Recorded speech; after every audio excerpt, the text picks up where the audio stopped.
हमारे चैनल सूरत गुरुकुल को सब्सक्राइब करना ना भूलें और बेल आइकन पे क्लिक करें। श्रीमन्मङ्गलमूर्तिमार्तिशमनं मालां करे तौलसीं दक्षे सूक्ष्मवलक्षसान्द्रवसनान् या बिभ्रतं सर्वदा चारुस्मेरमुखाम्बुजं लसदुरा श्रीवत्सलक्ष्माङ्कितं ध्याये भूषणभूषणाङ्गमनिशं श्रीस्वामिनारायणम्। ॐ अवतारिणे श्री स्वामिनारायणाय नमो नमः। श्री हरिकृष्णाय नमो नमः। श्री पूर्णपुरुषोत्तमाय नमो नमः। बोलो सहजानंद स्वामी महाराजनी जय। हरिकृष्ण महाराजनी जय। स्वामीनारायण भगवाननी जय। जय स्वामीनारायण।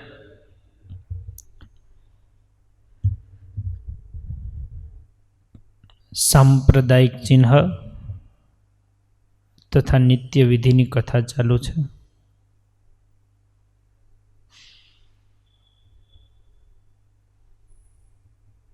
જેટલું પાલન કરવું અગત્યનું છે એટલું જ ક્યારે પાલન નહીં કરવું એ પણ બહુ અગત્યનું છે।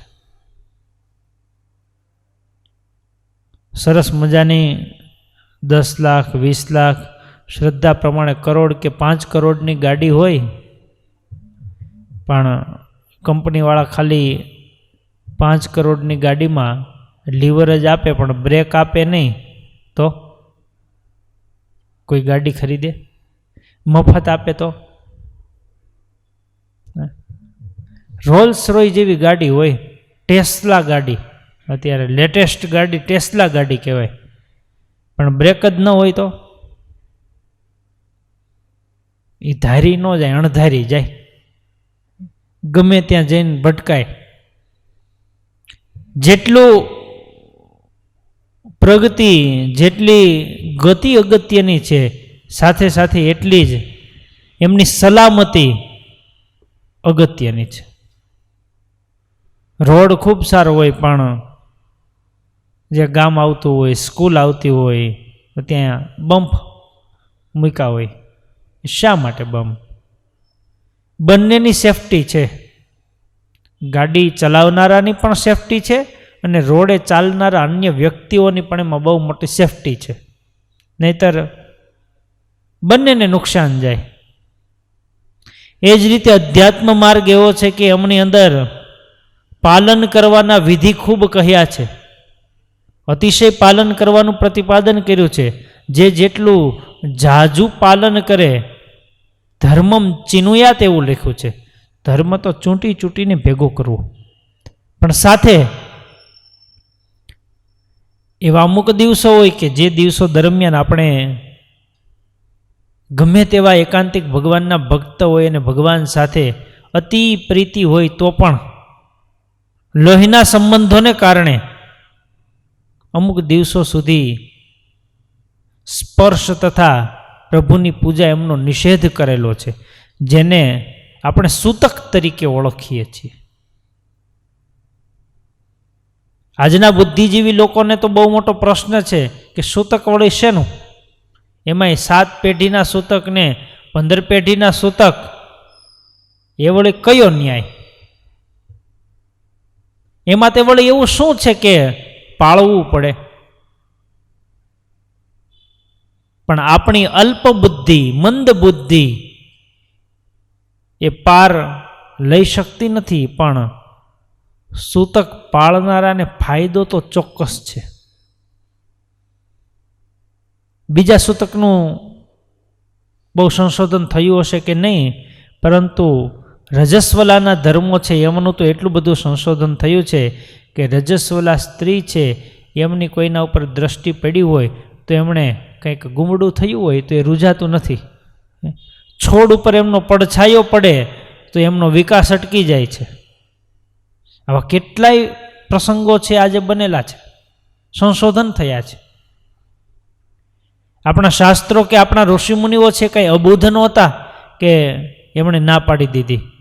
અથવા ઘણા સૂતકને એવું પણ માનતા હોય છે કે કાયમી ભગવાનની ભજન ભક્તિ કરતા હોઈએ તો સૂતક જેવું આવે તો થોડાક દિવસ વેકેશન, સૂતકને વેકેશન તરીકે માનતા હોય છે લોકો. અને ઘણા સૂતકની વાટ જોઈને જ બેઠા હોય કે કેદી સૂતક આવે, એટલે આ બધું બંધ થઈ જાય કરવાનું. પણ યથાશાસ્ત્ર યથાવિધિ સૂતકનું પાલન કરવામાં આવે તો એમનો બહુ મોટો ફાયદો છે.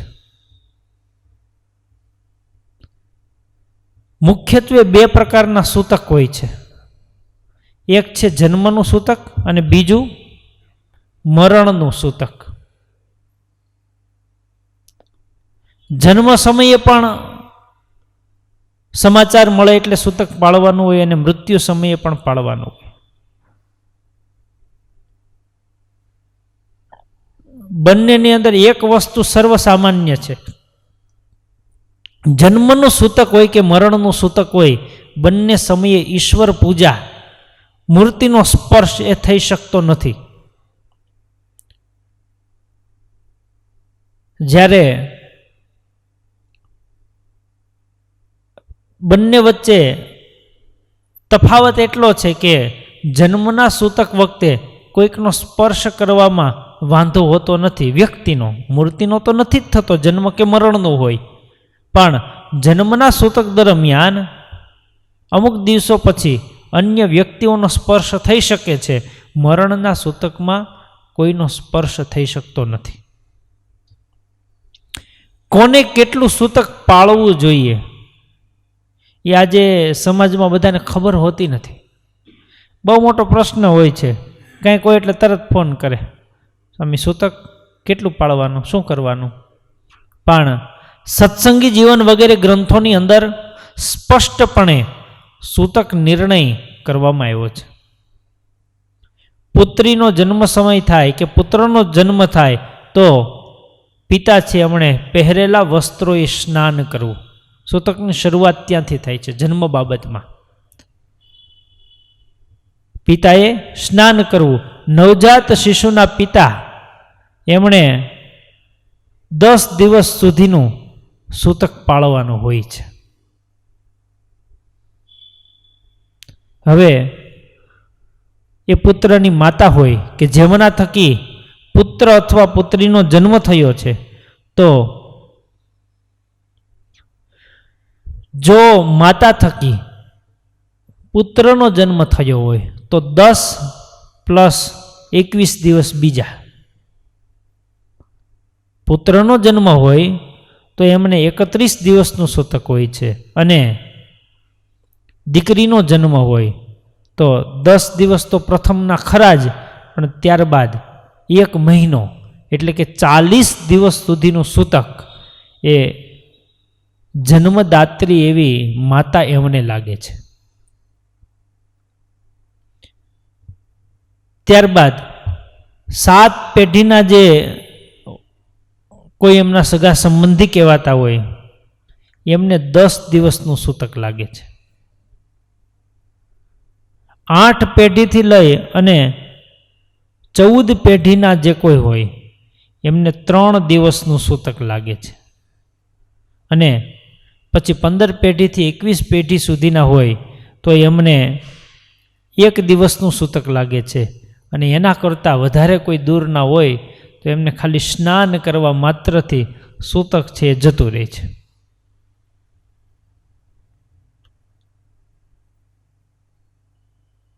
હવે પ્રશ્ન એ થાય કે આટલા બધા દિવસો સુધી સૂતક છે પાળવાનું હોય તો એમાં ચાલો માતા તો સમજી શકાય, માં છે એમને તો આપણી જૂની ભાષામાં કહીએ તો એ સુવાવડ કહેવાય. એ દરમિયાન એને તો કાંઈ સ્પર્શ વગેરે ન થઈ શકે, પણ બાળકના જે પિતા છે એમણે શું કરવું?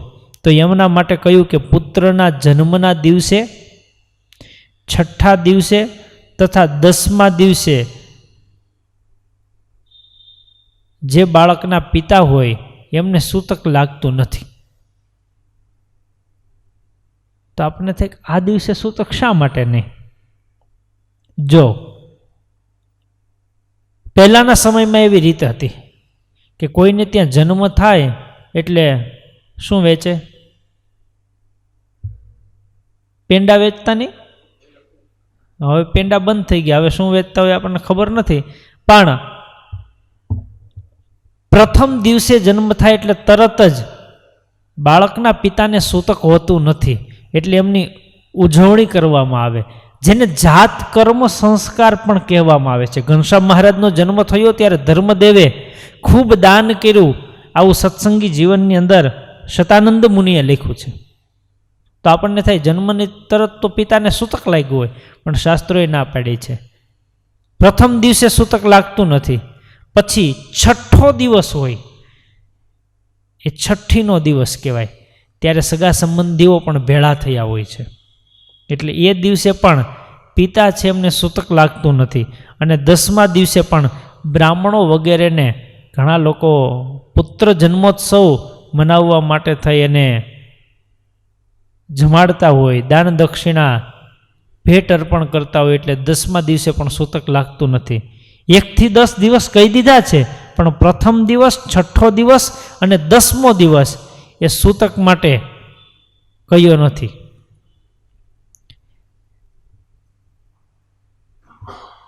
હવે એક વિધાન એવું છે કે કોઈ અહીંયા રહે છે, એમના દીકરા દીકરી કે સગા સંબંધી વિદેશમાં રહે છે, તો એમને સૂતક લાગે કે ન લાગે? આ પણ બહુ મોટો પ્રશ્ન હોય છે. પણ આપણા શાસ્ત્રોની અંદર એવું લખ્યું કે સમુદ્રની પેલે પાર હોય, કારણ કે બધા આફ્રિકા હોય તો વચ્ચે બહુ મોટો સમુદ્ર આવે, અમેરિકા હોય તો ઘણું બધું લાંબુ થાય, વચ્ચે સમુદ્ર આવે, અથવા પર્વતનું ઉલ્લંઘન કર્યા પછી મોટા પર્વતનો, નાનો ગામડામાં ઢોરો હોય કે અમારા ગામની બાજુમાં ઢોરો છે પછી બાજુના ગામમાં સૂતક ન લાગે, એ વાત નથી. પણ પર્વતનું ઉલ્લંઘન થયા બાદ કોઈ અન્ય વિસ્તાર હોય અને ત્યાં સગા સંબંધીઓ રહેતા હોય તો એમને 1 દિવસનું સૂતક લાગે છે. દરિયા પાર 1 જ દિવસનું સૂતક એ લાગે છે. પછી એનો અર્થ એવો નહીં કે એમના ઘેરે દરિયાને પાર પહેલાં અમેરિકામાં રહેતા હોય ને ત્યાં દીકરો બંધ થયો હોય, જન્મ થયો હોય તો એને 1 દિવસનું લાગે, એને તો પાળવાનું જ, પણ એના સંબંધી જો ભારતમાં રહેતા હોય તો એમને 1 જ દિવસનું સૂતક લાગે. ત્યારબાદ મરણનું સૂતક છે, એમની અંદર પણ ઘણી બધી વિભાવનાઓ શાસ્ત્રોની અંદર કહી છે. મરણનું સૂતક છે એ કોને કેટલું લાગે?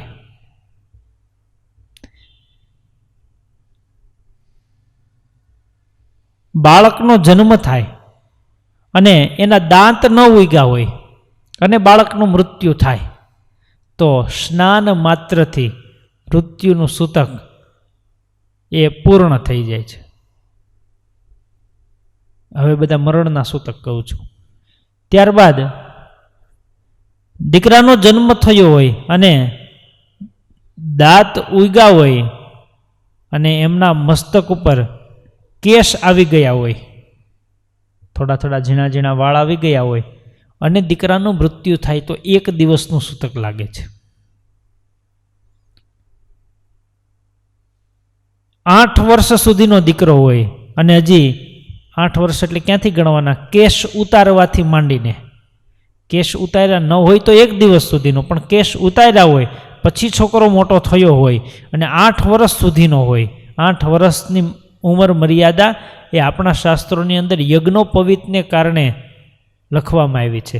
8 વર્ષની ઉંમરે જનોઈ ધારણ કરાવવામાં આવતી, એટલે 8 વર્ષ સુધીનો એ બાળક હોય તો 3 દિવસનું સૂતક લાગે છે. અને 8 વર્ષથી લઈ અને પછી ગમે તેટલી મોટી ઉંમર હોય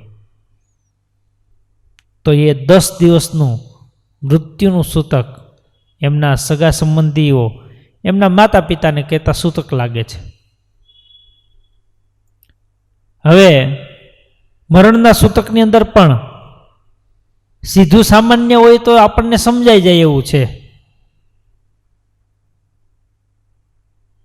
અને એનો એક સીધો સિદ્ધાંત એવો જ કરેલો છે કે પાણી ઢોળ પૂર્ણ થાય એટલે પછી સૂતક પૂર્ણ થઈ જાય. એ પછી પુરુષનું મૃત્યુ હોય કે મહિલાનું મૃત્યુ હોય, કોઈ પણનું હોય, પાણી ઢોળ પૂર્ણ થાય એટલે પછી એ સૂતક પૂર્ણ થઈ જાય.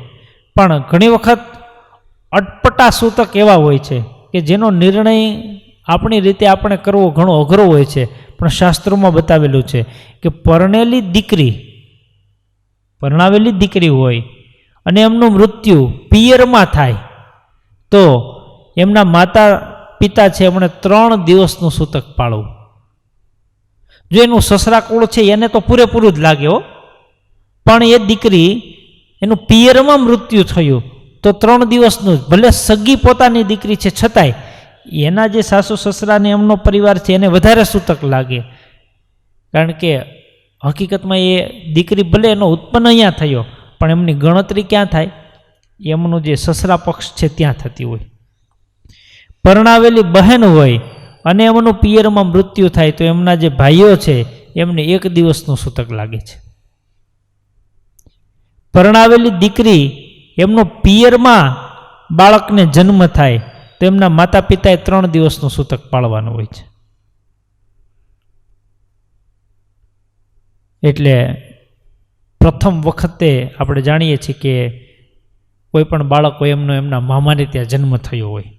આપણી એવી રીત છે કે પ્રથમ વખતે એમનો જન્મ છે એમના માતા પિતાને ત્યાં થાય. તો પરણાવેલી દીકરી છે એમનો પિયરમાં જન્મ થાય, એ તો પિયરમાં જ હોય પ્રથમ વખતે, તો એમના જે સગા મા બાપ છે એમણે કેટલું પાળવાનું? એણે 3 જ દિવસનું પાળવાનું. પણ એમના પતિ છે, એમના જે કોઈ સસરા પક્ષ કહેવાય દીકરીનો, એમણે બધાએ પ્રથમ આપણે જે વાત કરીએ એ પ્રમાણે 7 પેઢી, પછી 8થી લઈને 14 પેઢી એમને 3 દિવસ અને ત્યારબાદ 1 દિવસ એવું સૂતક કહ્યું છે. પરણાવેલી બહેન છે એમનો પિયરમાં જન્મ થાય તો એમના ભાઈ છે એમણે 1 દિવસનું સૂતક પાળવું. દીકરીના દીકરાનું મૃત્યુ થાય એટલે કોણ થાય? દીકરીનો દીકરો, ભાણેજ, એમનું મૃત્યુ થાય તો માતા પિતાએ કહેતા એમના નાના નાની થાય ને એમણે 3 દિવસનું સૂતક. બહેનના દીકરાનું મૃત્યુ થાય તો 3 દિવસ. નાનાનું મૃત્યુ થાય, છોકરાનું મૃત્યુ થાય તો બાપાને લાગે સૂતક, એમ નાનાનું મૃત્યુ થાય તો દાદાને, દીકરાઓને કેટલું? તો લખ્યું છે કે નાનાનું મૃત્યુ થાય તો એમના દીકરાઓ કહેતા ભાણેજ જે હોય એમને બધાને 3 દિવસનું સૂતક લાગે. નાનીમાં, સાસુ, સસરા, બહેન, ફઈ, માસી વગેરે કોઈ છે એમનું મૃત્યુ થાય તો એમની પાછળ 1 દિવસનું સૂતક એમનો નિર્ણય કરવામાં આવ્યો છે.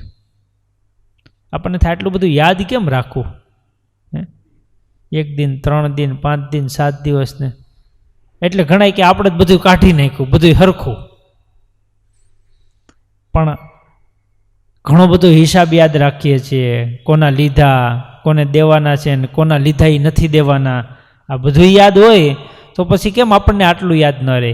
એમાં સીધો તો હિસાબ એટલો જ છે કે 7 પેઢી હોય તો 10 દિવસ, 7થી પછી 8થી લઈને 15 પેઢી હોય તો 3 દિવસ, એના કરતાં 25 પેઢી સુધી હોય તો 1 દિવસ.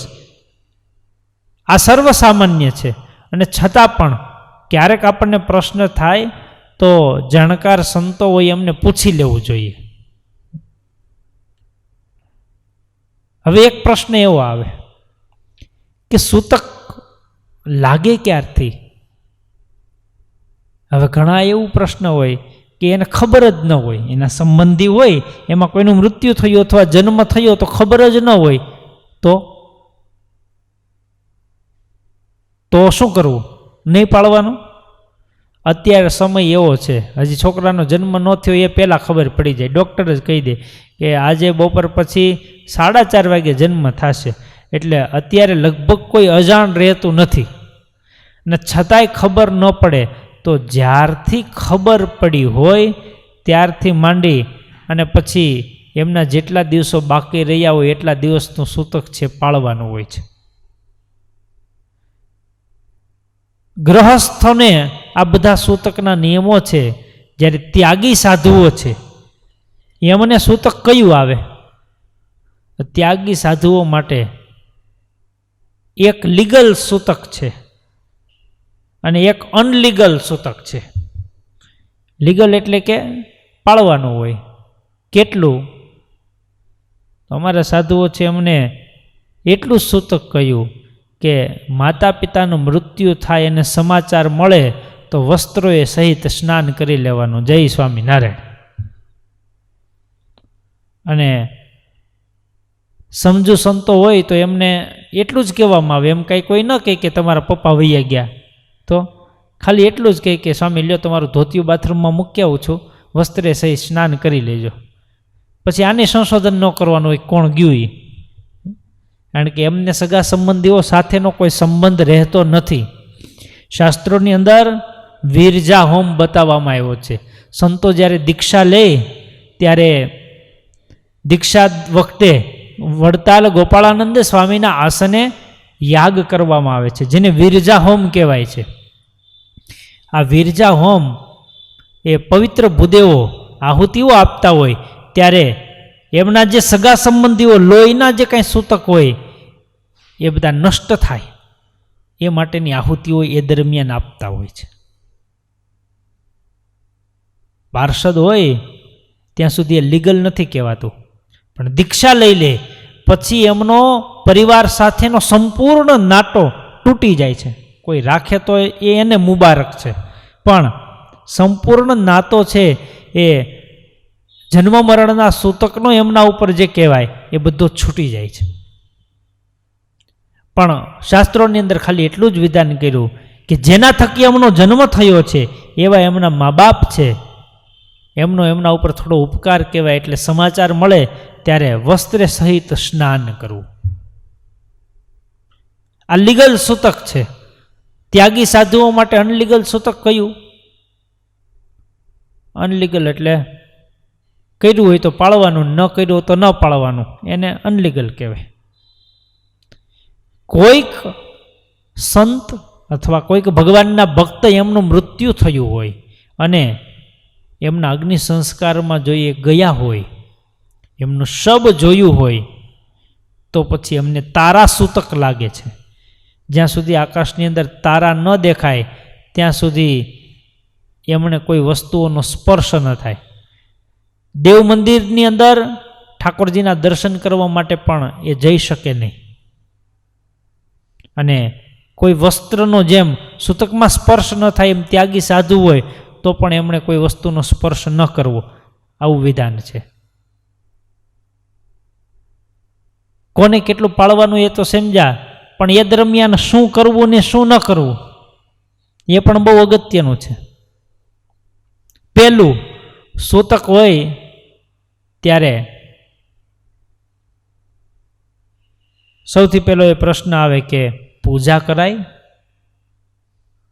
તો સૂતક દરમિયાન પૂજા કરાતી નથી. મૂર્તિનો સ્પર્શ એ સૂતક દરમિયાન કરી શકાતો નથી, કારણ કે મૂર્તિ છે અતિ પવિત્ર નિર્ગુણ એવું ભગવાનનું સ્વરૂપ છે. એમનો સંબંધ કોઈ રાખે તો એમને ફળ તો ન થાય પણ ઉલટાનો દોષ લાગે છે. એટલે એટલા દિવસ દરમિયાન જન્મનું હોય કે મરણનું સૂતક હોય, ભગવાનની પૂજા છે એમનો શાસ્ત્રોમાં નિષેધ કરેલો છે. બીજું તો માળા થાય તો શાસ્ત્રો છે એમની અંદર બે પ્રકારની માળા બતાવી છે. એક આપણે જે કરીએ છીએ લાકડાની માળા, લાકડામાં પછી ચંદન હોય, તુલસી હોય, કોઈ પણ માળા હોય, તો એ માળા પણ ભગવાનના સંબંધે કરી અને પવિત્ર થયેલી હોય માટે માળા છે એમનો સીધો સ્પર્શ ન થાય એટલા માટે શાસ્ત્રોની અંદર કર જપ માળા કીધી છે. કર જપ માળા એટલે અહીંયાથી અનામિકા આંગળી એમનું મધ્ય પર્વ ત્યાંથી પ્રથમ મંત્ર એમની ગણતરી થાય સ્વામિનારાયણ સ્વામિનારાયણ સ્વામિનારાયણ સ્વામિનારાયણ સ્વામિનારાયણ સ્વામિનારાયણ સ્વામિનારાયણ સ્વામિનારાયણ સ્વામિનારાયણ સ્વામિનારાયણ 10 વેઢા થયા. અહીંયાથી શરૂ થાય અને આવી રીતે એ કરજપ માળા છે અહીંયા પૂર્ણ થાય પહેલી આંગળીના મૂળ પાસે. તો આ બંને જે વેઢા છે વચલી આંગળીના પ્રથમ અને બીજો વેઢો એમને શાસ્ત્રોની અંદર મેરું કીધો છે. જેમ આપણે માળાની અંદર મેર આવે ને વચ્ચે, એ રીતે ગણતરીની અંદર આ બંને વેઢા છે એ લેવાતા નથી. એટલે એક રાઉન્ડ પૂર્ણ થાય એટલે 10 જપ થાય, એવા 10 વખત કરીએ એટલે 100 થાય. એમની ગણતરી શાસ્ત્રોમાં બતાવી છે. ભગવાનના નામ જપ કરવા હોય, નિયમ હોય તો એ દરમિયાન કરજપ માળા છે કરવી. પણ હવે કરજપ માળા તો નીકળી ગઈ, કારણ કે કાઉન્ટર આવી ગયા. કાઉન્ટર છે તો પ્લાસ્ટિક છે, એનો સ્પર્શ કરવામાં કોઈને વાંધો નથી. બીજું આ મોબાઈલને કંઈ સૂતક લાગે છે? કેમ? પ્લાસ્ટિક વસ્તુ છે એટલે એને સૂતકનો કોઈ પ્રશ્ન નથી. મોબાઈલની અંદર એપ્લિકેશન હોય ત્યાં ટચ કરતાં ભગવાન છે એમનો સ્પર્શ થતો હોય તોય વાંધો નથી. કારણ કે એ મોબાઈલ છે એમને આપણે મૂર્તિ માનતા નથી. જુઓ તમે, એ ખાલી આપણે પિક્ચર છે. એટલે મોબાઈલની અંદર ભગવાનની મૂર્તિ હોય તો એમના દર્શન કરવાનો કોઈ નિષેધ નથી. મોબાઈલની અંદર મંત્ર જપ ટચ કરીને આપણે કરીએ તો એમાં કોઈ નિષેધ નથી, પણ માળાનો સ્પર્શ ના પાડી છે. બીજું, હવે સૂતક હોય ત્યારે શિક્ષાપત્રી, સત્સંગી જીવન, વચનામૃત વગેરે ગ્રંથોનો પાઠ કરાય? આ પણ બહુ મોટો પ્રશ્ન હોય છે. તો જે પવિત્ર સદગ્રંથો છે એમનો સ્પર્શ પણ સૂતક દરમિયાન ક્યારેય કરાય નહીં. કારણ કે આ બધા પવિત્ર સદગ્રંથો છે એ ભગવાનનું સ્વરૂપ કહેવાય છે. મદવાણી ઇતિ મદ સ્વરૂપમ, ભગવાન સ્વામિનારાયણે સ્વયં પોતે કહ્યું છે કે મારી વાણી એ મારું સ્વરૂપ છે. એટલે ભગવાનની વાંગમય મૂર્તિ છે. વાંગમય મૂર્તિનો સ્પર્શ પણ સૂતક દરમિયાન કરવાનો નિષેધ છે. આ મોબાઈલ ટેબ્લેટની અંદર પછી ગ્રંથ હોય અને ત્યાં વાંચીએ તો વાંધો નથી. કારણ કે જુઓ તમે, સત્સંગી જીવનની કથા થતી હોય તો ગ્રંથ પધરાવી અને એમની આરતી ઉતરે છે. મોબાઈલની અંદર સત્સંગી જીવન 10 પેડા હોય તો એ મોબાઈલ આમ મૂક્યા પછી એની આરતી ઉતરે? તો આપણે એમ કહીએ કે આમાં તો પણ થોડાક પેજ છે ને, આમાં તો બહુ ઝાઝા ગ્રંથો છે. અને આ મોબાઈલની અંદર તો એવી સુવિધા છે 5000 ગ્રંથ રાખવા હોય તો રહી જાય, પણ આની આરતી ઉતરે? એની આરતી ઉતરતી નથી. એટલે ગ્રંથ એ ગ્રંથ, અને મોબાઈલની અંદર એપ્લિકેશન હોય એમાં કંઈ PDF હોય તો એમાંથી આપણે વાંચવું હોય તો એમનો કોઈ નિષેધ બતાવ્યો નથી. હવે આગળ, સૂતક દરમિયાન કોઈ પ્રસાદીની વસ્તુઓ હોય તો એમનો સ્પર્શ કરાય? એમનો સ્પર્શ પણ ન કરાય. જો એ વસ્તુ પ્રસાદીની ક્યારે બની? ભગવાનનો સંબંધ થયો ત્યારે જે વસ્તુ પ્રસાદીની બની છે. હવે આપણને સૂતક હોય અને આપણે એમનો સ્પર્શ કરીએ તો એનામાં જોઈએ એવી પવિત્રતા રહેતી નથી. ભલે ભગવાનનું સ્પર્શ થયેલું છે છતાં આપણને સૂતક છે તો આપણે એ દરમિયાન ક્યારેય સ્પર્શ કરાય નહીં. હવે એમાંય 2 વસ્તુ છે. પ્રસાદીના ચરણારવિંદ હોય ઓરિજિનલ મહારાજના છાપેલા, તો એ ચરણારવિંદનો સ્પર્શ ન થાય. પણ હવે કોઈ જગ્યાએ આપણે દર્શને ગયા હોય અને છત્રી પધરાવી હોય ને ત્યાં આરસના ચરણારવિંદ પધરાવ્યા હોય તો એનો સ્પર્શ કરાય. કારણ કે એ કાંઈ ઓરિજિનલ પ્રસાદીના નથી, એ તો સ્મૃતિ રૂપે પધરાવ્યા છે. એમનો સ્પર્શ કરવાનો નિષેધ નથી. હવે આગળ એમાં ઘણું સમજવા જેવું છે. આપણે ત્યાં સૂતક હોય એટલે સૂતક દરમિયાન ભગવાનને થાળ તો ધરાવતા જ નથી, એ પાક્કું છે. પણ એમના માટે શું કરવું તે એક મધ્ય રસ્તો સંતોએ આપણને બતાવેલો જ છે કે સૂતક ન હોય એ પહેલાં જ ગમે ત્યારે ઠાકોરજીને ધરાવેલી પ્રસાદીની સાકર એ આપણા ઘરમાં રાખી હોય તો જે તે સમયે એ પ્રસાદીની સાકર એમાં આપણે પધરાવી દઈએ ભોજનમાં, તો એ ભોજન પણ પ્રસાદીનું થઈ ગયું કહેવાય. એટલે ભગવાનને થાળ કદાચ ન ધરાવ્યા હોય તો પણ પ્રસાદીની સાકર એમની અંદર ઉમેરવામાં આવે તો એ પ્રસાદીનું થઈ ગયું કહેવાય. તો હવે સૂતક દરમિયાન આપણા ઘેર કોઈ ભિક્ષુક આવે, આપણે તો ચાલો ભગવાનને થાળ નથી ધરાવ્યા, પણ આપણે સૂતકની અંદર જમ્યા છીએ અને આપણે ત્યાં કાંઈ વધ્યું તો એ વધેલો પ્રસાદ એ પણ ક્યારેય કોઈ ભિક્ષુક કે ગમે તેવો વ્યક્તિ હોય એમને સૂતક દરમિયાન દેવાય નહીં. કારણ કે આપણે સૂતકવાળા છીએ અને કોઈને આપીએ તો એ સ્પર્શ દોષ, અન્નનો જે સ્પર્શ દોષ છે આપણને લાગે છે. હવે ભગવાનના પ્રસાદીનો હાર હોય અને ચાલો આપણા ઘરે કોઈનું મૃત્યુ થયું અને સંતો આવ્યા હોય, જુઓ તમે સંતો પણ કેટલું સૂતક દરમિયાન અનુસંધાન રાખતા હોય. કોઈને ઘેરે સૂતક દરમિયાન સભા કરવા જાય મૃત્યુના સૂતકમાં તો પણ કોઈ વ્યક્તિનો સ્પર્શ ન થાય, પાથરેલું જે પથરણું હોય એમના ઉપર પણ ચાલતા નથી હોતા અને પ્લાસ્ટિકની ખુરશી છે એમના ઉપર જ બેસવાનું હોય છે, કારણ કે પ્લાસ્ટિક છે એમની અંદર કોઈ સ્પર્શ દોષ લાગતો નથી. એટલે અને એ સમયે કદાચ કોઈએ ભૂલમાં સંતોનો સ્પર્શ કર્યો તો એમને પણ જેટલા વસ્ત્રો પહેર્યા હોય એટલા વસ્ત્રોએ સહિત સ્નાન કરવાનું હોય છે. ચાલો સંતો ત્યાં આવ્યા, ઠાકોરજીનો હાર લઈને આવ્યા હોય, હવે હાર છે એ પણ જે તે કોઈ સ્વર્ગસ્થ હોય એમને હાર છે પોતે પહેરાવતા નથી હોતા, એમના પરિવારજનોને આપી દે હાર, એમના પરિવારજનો છે પ્રસાદીનો હાર છે પહેરાવી દે. પછી એ ભગવાનના પ્રસાદીનો હાર જેને ખરેખર સૂતક નથી પણ એના ઘેર કોઈ સગા સંબંધી બેસવા આવ્યા છે અથવા ગ્રામજનો કોઈ બેસવા આવ્યા છે તો એમને પણ એ પ્રસાદીનો હાર હવે ન અપાય. કારણ કે એ પ્રસાદીનો હાર જે તે સ્વર્ગસ્થ અક્ષરવાસી વ્યક્તિ છે એમને ચડાવાઈ ગયો અને એમનો સંબંધ એક વખત સૂતકવાળા વ્યક્તિ દ્વારા થઈ ગયો, પછી એની એ વસ્તુ પ્રસાદીની બીજાને આપવામાં આવે તો એ પછી પ્રસાદીની રહેતી નથી.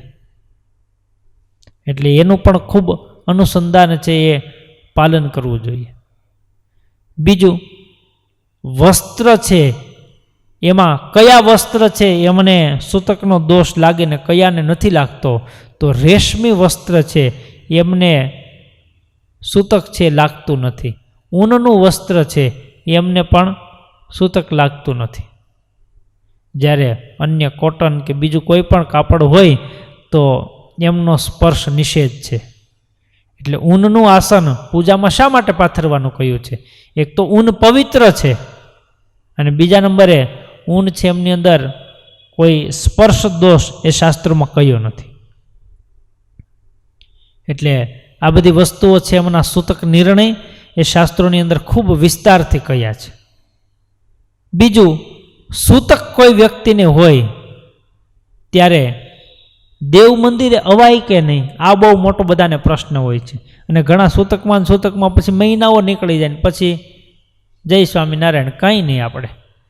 પણ સૂતકની અંદર એવો નિષેધ કર્યો છે, એટલું છૂટી પણ આપી છે કે દેવ મંદિરની અંદર જવાય, મૂર્તિના દૂરથી દર્શન કરાય, સંતોને પણ દૂરથી પ્રણામ કરાય, પણ ક્યારેય કોઈને પગે લગાય નહીં. ઘણા તો બહુ સમજવું હોય, પગે લાગીને કંઈક સ્વામી અમારે ઘેર લક્ષ્મીનો જન્મ થયો, એ જ મારે કાલને પરમ દિવસે જ આ પ્રસંગ બન્યો એટલે કહું છું. શું કે એ સ્વામીએ ખુશ સમાચાર આપવા આવ્યો છો, પગે લાગીને પછી કંઈક સ્વામી અમારે ત્યાં લક્ષ્મીનો જન્મ થયો. હવે બિચારા ન જાણતા હોય એટલે આ બને એનાથી, પણ એ બહુ ધ્યાન રાખવા જેવું હોય છે કે સૂતક દરમિયાન બને તો ત્યાં સુધી અન્ય કોઈ વ્યક્તિનો સ્પર્શ પણ એમને ન કરે, તો પછી ભગવાનના સંતો છે એમનો સ્પર્શ તો ન જ થાય. કારણ કે ઠાકોરજીની સેવા પૂજા કરનારા સંતો હોય અને કદાચ ભૂલમાં આપણા દ્વારા સ્પર્શ થઈ ગયો હોય તો શું કરવું? તો એમને જાણ કરવી કે સ્વામી અમારે સૂતક હતું ને તમને ભૂલમાં અડાઈ ગયું છે, સ્પર્શ થઈ ગયો છે, તો સ્નાન કરી લેજો. એકાદ વખત એમ નવડાવવામાં સ્વામીને વાંધો નહીં, પણ અજાણતા પછી આપણે એમ થાય કે ભૂલ થઈ ગઈ ને કેવું નથી, ઢાંકી દઈએ, તો એ દોષ ઠાકોરજી સુધી પહોંચે. કારણ કે સંતો કાંઈ વારંવાર સ્નાન કરીને સિંહાસનમાં જ જતા હોય એવું નથી. ઘણી વખત કોઈ વસ્તુ પ્રસાદીની કરાવવા માટે કોઈ આવ્યું તો કાંઈ ત્યારે સ્નાન કરીને પછી કંઠી પ્રસાદીની ન કરાવવાની હોય. સવાર સાંજ બપોરે એમ ચોળે થઈને જતા હોય, પણ આખો દિવસ છે વારંવાર સ્નાન કરીને ન જતા હોય, એટલે કદાચ ભૂલમાં સ્પર્શ થઈ જાય તો પણ એમની જાણ કરવી જોઈએ. સૂતક દરમિયાન આપણે ક્યારેય કોઈને જમાડવાનો પણ બહુ આગ્રહ ન રખાય. શા માટે? આપણા ઘરનું જે ભોજન છે એ સૂતક દરમિયાન આપણે કોઈને જમાડે તો એમનો પણ દોષ લાગે છે. એટલે પહેલાં લોકો એવું કહેતા, સાચું હોય કે ખોટું બહુ ખબર નથી, 100 દાડામાં કોઈનું ખાય તો પછી ભૂત થાય, આવું કહેતા. નાનપણમાં આપણે સાંભળ્યું છે. એટલે દાડાનું ઘણા લોકો જમતા હોતા નથી. પછી એ સાચું ખોટું બહુ આ બાબતમાં મને ખબર નથી, પણ આવું લોકો કહેતા. તો એ દરમિયાન પણ ખૂબ ધ્યાન રાખવું જોઈએ કે જો શક્ય હોય અને આપણાથી બચી શકાય એમ હોય તો કોઈના દાડાનું બહુ જમાય નહીં. આપણને થાય પણ આપણે ભગવાનના ભગત છે એની આપણને ભગવાનના ભગત જાણીને જ જમાડે છે કે ભાઈ તમને જમાડીએ તો જે ગયા છે એનું સારું થાય. એનું સારું થાય પણ આપણું ભૂંડું થાય એનું શું? એટલે એ દરમિયાન પણ બહુ ધ્યાન રાખવું જોઈએ. પછી હાલો એ દરમિયાન કોઈ રસોઈ આપે તો સંતોને, તો પણ શાસ્ત્રોની અંદર ના પાડી છે. જન્મા શૌચમ મૃતા શૌચમ, એમની કોઈ પણ પ્રકારની રસોઈ છે એ લેવી નહીં. ગર્ભધાન સંસ્કાર આદિકની કોઈ રસોઈ આપે તો પણ એ સંતોને લેવાનો નિષેધ કર્યો છે. અને દેનારાએ જ ધ્યાન રાખવું જોઈએ કે ભાઈ દીકરાનો જન્મ થાય પછી રસોઈ આપે તો એ માન્ય છે, પણ દીકરાનો જન્મ થવાનો છે ને ગર્ભધાન થાય ત્યાર પછી રસોઈ છે એ આપવાનો નિષેધ કરેલો છે. એટલે ઘણી વખત આપણે પવિત્ર થવા માટે થઈ, શુદ્ધ થવા માટે થઈને દેવ મંદિરની અંદર તન મન ધનથી સેવા કરવાની ઈચ્છા રાખતા હોઈએ, પણ જેટલું પાળવું જેટલું કરવું અગત્યનું છે એટલું ઘણી વખત ન કરવું પણ હિતાવહ છે. કારણ કે ન કરવાના સમયે પણ કોઈ કરે તો એમને પછી વિપરીત દોષ એમની પ્રાપ્તિ થાય છે. એટલે જો આપણા પંચ વર્તમાન છે એમાં છેલ્લું વર્તમાન છે વટલવું નહીં ને વટલાવવું નહીં. સૂતક માત્રના નિર્ણય આ 5મા વર્તમાનની અંદર આવી જાય છે. અને આપણને સંતો વારંવાર શા માટે બહારનો ખોરાક ખાવાની ના પાડે છે? એટલા માટે જ કે જે તે વ્યક્તિના હાથનું આપણે અન્ન જમીએ છીએ અથવા જે તે વ્યક્તિ દ્વારા રંધાયેલું અન્ન આપણા સુધી પહોંચે છે તો એ પર વ્યક્તિ, પરોક્ષ વ્યક્તિ એ સૂતકના નિયમ પાળે છે કે નહીં આપણને ક્યાં ખબર છે? નથી ખબર. સૂતકના નિયમ તો સમજ્યા, પણ આજે કામ કરનારી સ્ત્રીઓ છે એ રજસ્વલાના ધર્મ ન પાળતી હોય અને પછી કેટરસવાળા એમને આપણે બોલાવીએ ને હોંશે હોંશે જમીએ, બહુ ટેસ્ટી. આ કેટરસવાળાને તો આપણે જિંદગી પર્યંત ઓર્ડર દઈ દીધો છે, લાઈફ ટાઈમ જીવો, હા મરો ત્યાં સુધી જીવો. શું અમે ભલે જતા રહીએ પણ તોય તારે તો અમારી ઘરે કંઈક પ્રસંગ હોય એટલે કેટરસ તારું જ લઈને આવવાનું. હવે એમાં એકેય ધર્મ નિયમના સૂતક છે પળાતા ન હોય અને પછી એમને એમના દ્વારા રંધાયેલું ભોજન આપણે જમીએ તો એમનો બહુ મોટો દોષ લાગે છે. હજી એના કરતાં કાયમી ચેતવા જેવી એક બાબત, આજે સુખી સંપન્ન સત્સંગી ગ્રહસ્થો હોય તો પોતાને ઘરે કામવાળા રાખતા હોય.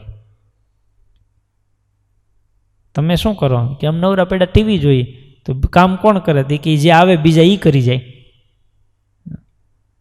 એટલે આ બહુ પાળવા જેવું છે. હવે આપણું ઘર છે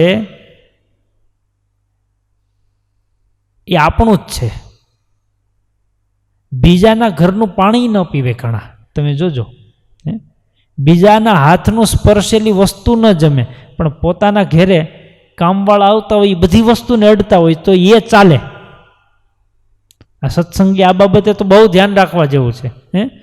બહારનું પાણી ન પીવે, બહારની કોઈ વસ્તુ ખાઈ પીવે નહીં, પણ પાછા પોતાના ઘરે કામવાળા આવતા હોય એ કાંઈ ધર્મ નિયમ ન પાળતા હોય અને એ દરમિયાન પછી એને સૂતક ચાલતું હોય અને તોય આપણે સગવડતા માટે થઈને કે ભાઈ આપણે કરવું માંડ્યું, આ કરી જાય છે ને, તો જે કરવા આવે છે એને કોઈ દિવસ સૂતક આવતું જ નહીં હોય, એને કંઈ રજસોલાના ધર્મ આવતા જ નહીં હોય, બધુંય આવતું હોય. એ દરમિયાન આપણે એટલું સ્પષ્ટીકરણ જે તે આપણા ઘેર કામ કરવાવાળાને એટલું તો કરી જ દેવું જોઈએ કે આવા દિવસો દરમિયાન તમારે અમને જાણ કરવી, ન આવો તો ચાલશે, જો ચોખ્ખું રહેવું હોય તો. નહીંતર આપણે ચોખ્ખા રહેતા હોય ઘણી રીતે, પણ આપણા ઘેરે આવનારા વ્યક્તિઓ છે એ ચોખ્ખા ન હોય તો આપણી શુદ્ધતા કઈ રીતે રહે? એટલે અમારા સંતોના નિયમમાં પણ એવું લખ્યું છે કે જો સ્ત્રીનું અડેલું કોરું વસ્ત્ર હોય એનો સ્પર્શ થઈ જાય તો સ્નાન કરવું, અને સ્ત્રીનું અડેલું ભીનું વસ્ત્ર હોય તો એ ભીનું વસ્ત્ર છે એમનો સ્પર્શ કરવાનો દોષ શાસ્ત્રોમાં કયો નથી. એટલે ઘણી વખત ગૃહસ્થ ભક્તો હોય ને એમના ઘરે પધરામણી જાય એટલે બહુ આગ્રહ રાખતા હોય કે સ્વામી શેટીએ બેસો, શેટી ઉપર બેસો. તો સમજુ ખરેખર જે ધર્મ નિયમ પાળનારા સંતો છે એ શેટી ઉપર નથી બેસતા. શા માટે? કારણ કે એમના ઉપર ગૃહસ્થો છે એ બેસતા હોય, સૂતા હોય, બધી ક્રિયા કરતા હોય, અને પછી એમના ઉપર સ્વામી બેસે, હરિભગતને ભાવ હોય સ્વામી બે તમારી શેટી પ્રસાદીની થઈ જાય, પણ સ્વામી આખા પ્રસાદીના થઈ જાય એનું શું? એને આવીને પધરામણીમાં તરત પહેલાં નાહવું પડે. એટલે પધરામણીમાં સંતો આવે ત્યારે પણ આપણે ખૂબ ખ્યાલ રાખવો જોઈએ. સોફા ઉપર બેસાડીએ તો વાંધો નથી. શા માટે? કારણ કે એના ઉપર સૂવાની ક્રિયા લગભગ કોઈ કરતું હોતું નથી સોફા ઉપર. અથવા શક્ય હોય ને પ્લાસ્ટિકની ખુરશી છે એ રાખીએ તો વાંધો ન આવે, કારણ કે એમાં કોઈ પ્રકારનો સ્પર્શ દોષ છે લાગતો નથી. એટલે આપણે એવું અનુસંધાન આપણા સૂતક પાળવાનું જેટલું રાખીએ છીએ એમ બીજાનો ધર્મ પણ આપણા દ્વારા લોપાઈ ન જાય એનું બહુ અનુસંધાન રાખવું જોઈએ. ઘણાને એવી પણ ઈચ્છા હોય કે ભાઈ સંતો મારા ઘરે આવે તો બધી જગ્યાએ પાણી છાંટી દે, બધી જગ્યાએ પાણી છાંટી દે. હવે નાનકડો એવો રૂમ હોય, એમાં બેડ હોય, અને પાણી છાંટવા જાય ને સંતોનો ચાદરનો છેડો ઓલા બેડને અડી જાય એમ હોય તો શું કરવું જોઈએ? આગ્રહ ન રખાય. સંતોષ સમજીને દૂરથી પાણી છાંટી દે એટલે આપણું બધું પવિત્ર થઈ ગયું કહેવાય. પણ બધી વસ્તુઓનો સ્પર્શ આપણો કરે જ કોઈ એવી ઈચ્છા રખાય નહીં ક્યારે. એટલે આ બધા સૂતકના નિયમો છે, સ્પર્શ અસ્પર્શના નિયમો છે. એ જેટલા આપણે પાળીએ એટલા ભગવાન છે એમને ગમે છે. આપણે થાય કે આ બધું શા માટે પાળવું? પણ જો શ્રીજી મહારાજે એક જ વાક્યમાં કહ્યું છે, મહારાજ કહે દેવ સરખો પવિત્ર થઈ અને દેવની સેવા કરે ત્યારે દેવ એમની સેવાનો અંગીકાર કરે છે. આટલા જેમ તમારા સૂતકના ગ્રહસ્થોના નિયમો છે એમ અમારા સંતોના પણ દેવ સેવાના બહુ નિયમો જાજા છે. હરિલીલામૃત ગ્રંથની અંદર 8મા કળશમાં બહુ વિસ્તારથી દેવ સેવા કરનારા છે એમણે કેટલું ધ્યાન રાખવું એમનો બહુ વિસ્તાર કરેલો છે.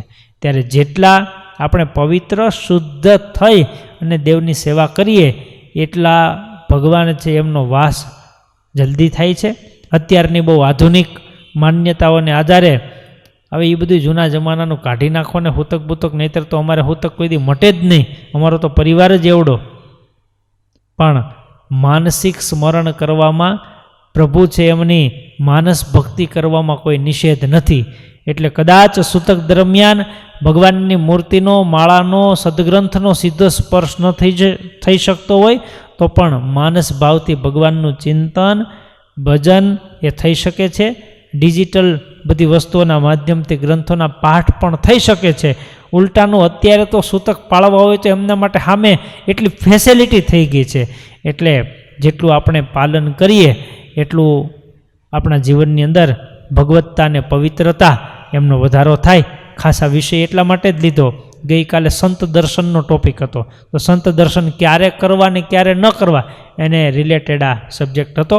અને ખાસ નિત્ય આપણા જીવન સાથે જોડાયેલી આ વસ્તુ છે, એટલે એનું જેટલું આપણને જ્ઞાન થાય એટલું આપણે સ્પષ્ટ રીતે એમનું પાલન કરી શકીએ. બોલો સહજાનંદ સ્વામી મહારાજની જય. શ્રીપતિમ શ્રીધરમ સર્વદેવેશ્વરમ ભક્તિધર્માત્મજમ વાસુદેવમ હરિ માધવમ કેશવમ કામદમ કારણ શ્રી સ્વામિનારાયણમ નીલકંઠમ ભજે. સહજાનંદ સ્વામી મહારાજની જય.